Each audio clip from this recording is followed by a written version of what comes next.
From The Australian, here's what's on the front. I'm Claire Harvey. It's Wednesday, July 9, 2025.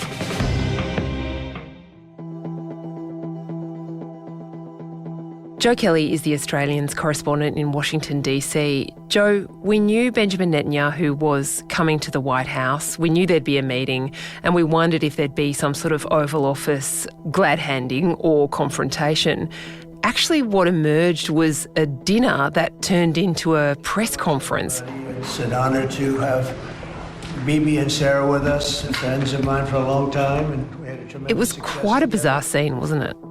Yeah, Claire, I think it's typical Trump, but this was different from the visits of other leaders. So there were questions that Carolyn Levitt took at the White House press briefing earlier about why this was a closed meeting. Usually we see Donald Trump parading these foreign leaders before the media cameras and the world's media in these Oval Office performances.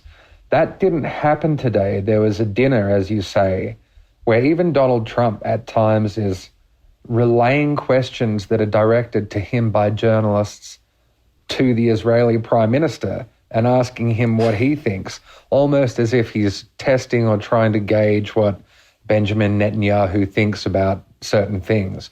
It's another example of what life is like in the court of Donald Trump. It's really nice to have you at the White House. It's nothing like the White House, and it's great to have you both and all of your... One of the new things we learnt today is that Benjamin Netanyahu thinks Donald Trump should win the Nobel Peace Prize. Your leadership of the free world, your leadership of a just cause, and the pursuit of peace and security, which you are leading in many lands, but now especially in the Middle East. So I want to present to you, Mr. President, the letter I sent to the Nobel Prize Committee. It's nominating you for the Peace Prize, which is well-deserved, and you should get it.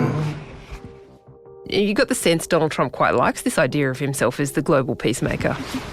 Thank you very much. This I didn't know. Wow. Thank you very much. Oh, there's no doubt about that. He's had varying degrees of success on that front, and the most glaring problem, obviously, is that the conflict in Eastern Europe is still ongoing. I'm stopping wars.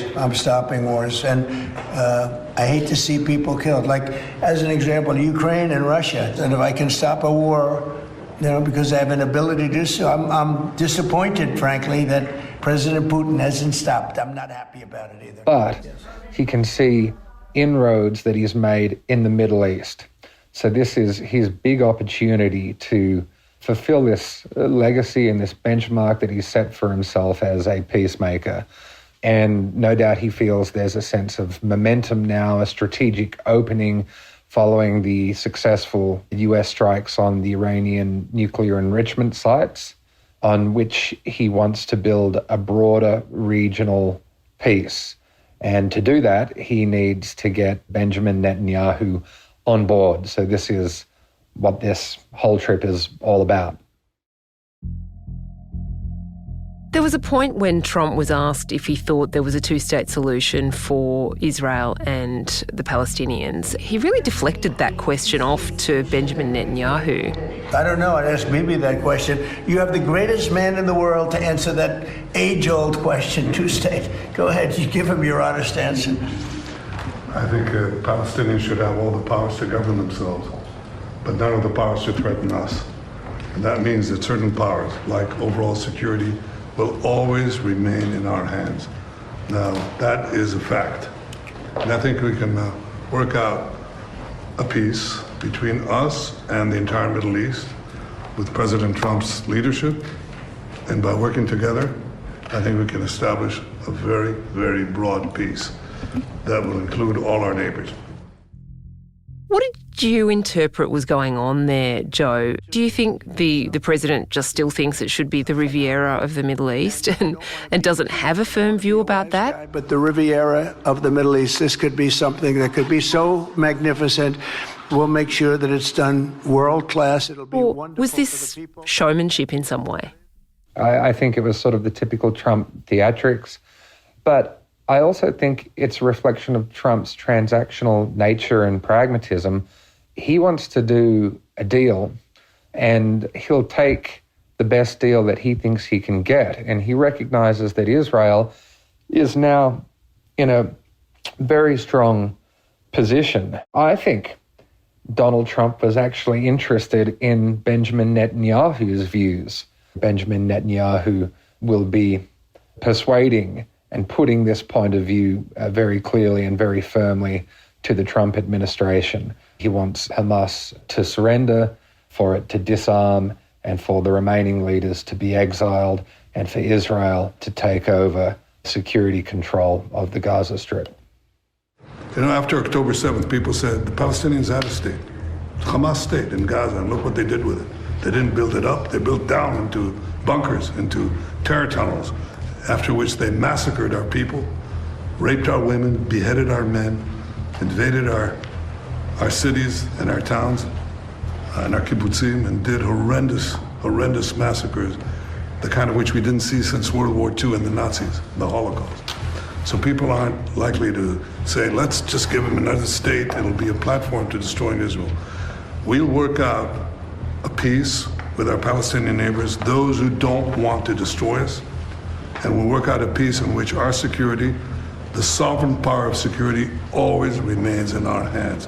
Now people will say it's not a complete state, it's not a state, it's not that. We don't care. We vowed never again is now.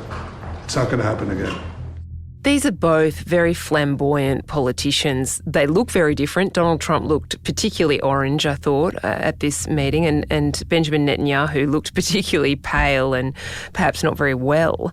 But they've got something in common, which is they both believe that their political opponents have trumped up charges against them. In Netanyahu's case, he's been facing for more than 5 years now accusations of fraud and corruption for accepting gifts from and giving favours to businessmen, including James Packer. Packer's not been accused of any wrongdoing, by the way. Do you think that's part of the kind of fellow feeling between these guys and where a deal might come from, Joe, that they both feel they're kind of victims of a liberal deep state? Well, I think personal chemistry and rapport is important in striking deals. Clearly, personal relationships are important to Donald Trump. I think he likes winners. That's very important to him. He likes people who project strength. And I think he likes people who persevere and go on to succeed despite the odds being set against them. In a way, he sees that as his own story. But I also think this is a tricky relationship. So, for example, Donald Trump got pretty angry after he'd announced the ceasefire between Israel and Iran, and basically ordered Benjamin Netanyahu to turn around his jets so the ceasefire agreement would hold. And he could claim this was the 12-day war, and he could live up to this legacy of him as the peacemaker and so on. And he was very angry that day. You probably recall that he swore in front of the assembled media as he was leaving the White House. You know what? We basically have two countries that have been fighting so long and so hard that they don't know what the fuck they're doing. Do you understand that? But I think they don't entirely, I don't think they entirely trust one another. I mean, Benjamin Netanyahu, he took this audacious action in engaging Iran directly, calculating that the US would come in at the end. And then Donald Trump was concerned that Israel wouldn't uphold the ceasefire.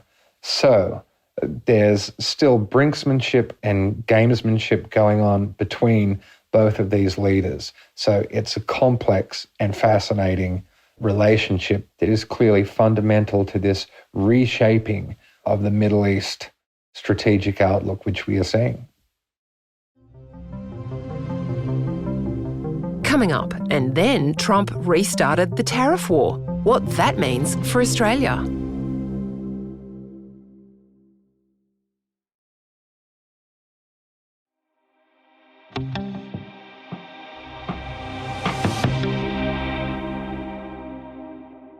Donald Trump wants to end real shooting wars, he says, but he's happy to have a trade war, and he's fired up the trade war again, sending letters to a bunch of countries and hitting Japan and South Korea with tariff rates of 25%. Where does Australia fit into that now, Joe, and how concerned should we be about this new phase of that particular war? Australia has the 10% general tariff. So it's not hit by the reciprocal tariffs, which were subject to the 90-day pause. Now, what Donald Trump has done is he's effectively extended that 90-day pause until August 1. But again, in Trump-like fashion, he's projecting strength, writing, to all these countries that did have the reciprocal tariff, effectively threatening them with a much higher tariff rate. The expectation in the White House is that Australia will remain unaffected. The 10% tariff will simply remain in place. However, I was at the White House earlier today, and it's their expectation that while Australia, the 10% rate will remain, anything can happen. The president could decide to put a higher tariff rate on Australia if he thought there was a good reason for it.